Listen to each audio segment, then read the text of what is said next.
Unit 731 दूसरी जंग अजीम के दौरान जापानी आर्मी का एक मंसूबा था। ये केमिकल और बायोलॉजिकल रिसर्च यूनिट था, जहां कैदियों पर मुख्तलिफ किस्म के तजर्बात किए जाते थे। जैसा कि अगर जापानियों ने कोई नया असलहा या केमिकल बनाया होता था, तो वो दुश्मन पर हमला करने से पहले अपने कैदियों पर इन चीजों को आजमा कर देखते थे कि ये दुश्मन को कितना नुकसान पहुंचा सकता है। तकरीबन 30,000 खवातीन, बच्चों और आदमियों पर तजर्बात किए गए, जिनमें से काफी का ताल्लुक सोवियत यूनियन, चाइना, कोरिया और मंगोलिया से था। इस यूनिट के तमाम किस्म के अखराजात जापान की गवर्नमेंट उठाती थी। मुख्तलिफ किस्म के तजर्बात के अलावा वो ऐसी चीजें भी लोगों पर आजमाते थे जिनका सामना सिपाही दौरान जंग भी कर सकते थे।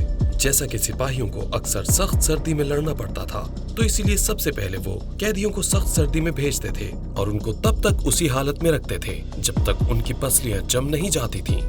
फिर इसके बाद उनको डॉक्टर्स के पास लाया जाता था और वो डॉक्टर उन पर अपनी प्रैक्टिस किया करते थे कि एक जमे हुए शख्स को किस तरह नॉर्मल किया जाए।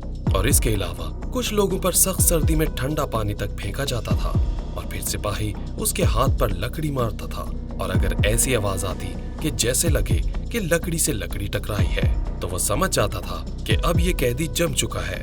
कभी डॉक्टर जमे हुए शख्स को पिघलाने के लिए 100 डिग्री सेल्सियस तक का पानी उन पर डालते थे कि वो फौरन ठीक हो जाएंगे या कुछ वक्त लगेगा, लेकिन ठीक होने की बजाय उन्हें शदीद तरीन तकलीफ का सामना करना पड़ता था। और अब हम बात करेंगे कि जब लोगों की जिंदा चीर फाड़ की गई, जापानी हुकूमत ने डॉक्टर्स को हिदायत दी कि वो लोगों को जांचे कि अगर उनके अंदर कोई वायरस चला जाए तो वो किस तरह उनके जिस्म में तब्दीलियां ला सकता है। अब मुर्दा इंसान में तो वायरस अपना काम नहीं करता, इसीलिए पहले जिंदा इंसानों में वायरस डाला जाता और फिर उनको बेहोश किए बगैर उनके जिस्म को खोला जाता, ताकि वो बराह रास्त देख सके कि वायरस उनके जिस्म में क्या कुछ कर रहा है। एक डॉक्टर का कहना था कि इस दौरान लोग तकलीफ से इस कदर चीखते थे कि चीख कर खुद ही बेहोश हो जाया करते। अब इसके बाद बीमारी फैलाने वाले जरासीम के हवाले से मुख्तलिफ तजर्बात किए गए। जापानी मिलिट्री देखना चाहती थी कि अगर किसी जगह कोई वबा फूट पड़े तो क्या ये जानलेवा साबित हो सकती है। इसके लिए चाइना की छोटी छोटी आबादियों पर वबा फैलाने वाले जरासीम को हेलीकॉप्टर के जरिए स्प्रे किया जाता था। चाइना में ये वबा बहुत खतरनाक साबित हुई और कई हजार लोगों ने अपनी जानें गंवाई।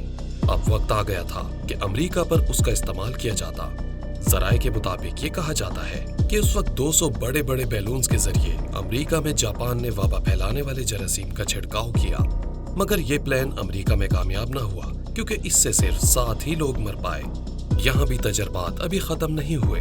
इस यूनिट का अगला फेज ये था कि लोगों पर आम हथियारों का इस्तेमाल किया जाए, मगर इन आम हथियारों की गोलियों में जहरीली गैस शामिल होती थी, ताकि अगर कोई भी गोली लगने से ना मरे तो वो उसकी जहरीली गैस से लाजमी मर जाए।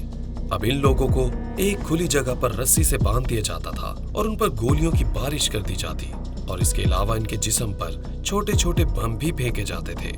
उसके बाद इनकी लाशों को डॉक्टर मुआयना करके देखता था कि गोलियों के अलावा इस गैस ने जिस्म को कितना नुकसान पहुंचाया है।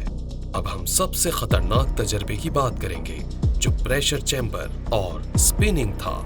2 लोगों को एक साथ चैम्बर में बंद कर दिया जाता था और प्रेशर इस कदर बढ़ा दिया जाता था कि इन दोनों की आंखें फटकर बाहर आ जाती थी, और इसके साथ साथ दूसरे लोगों को एक मशीन में बिठा दिया जाता था और उसको इतनी देर और इतनी तेजी से घुमाया जाता जब तक वो इंसान मर न जाता। जापान की सरकार अपने डॉक्टरों को मजीद बेहतर बनाना चाहती थी, जिसके लिए उन्होंने इस बात की इजाजत दे दी थी कि वो आम लोगों पर बगैर किसी खौफ के प्रैक्टिस कर सकते थे। एक आदमी जो दूसरे मुल्क में रहता था, उसे एक बार जापान से मेडिकल प्रैक्टिस की ऑफर आई और वो वहां पर चला गया कि वो खुद को मजीद बेहतर करेगा, मगर जब वो वहां पर पहुंचा और उसने ये हालात देखे तो वो दंग रह गया।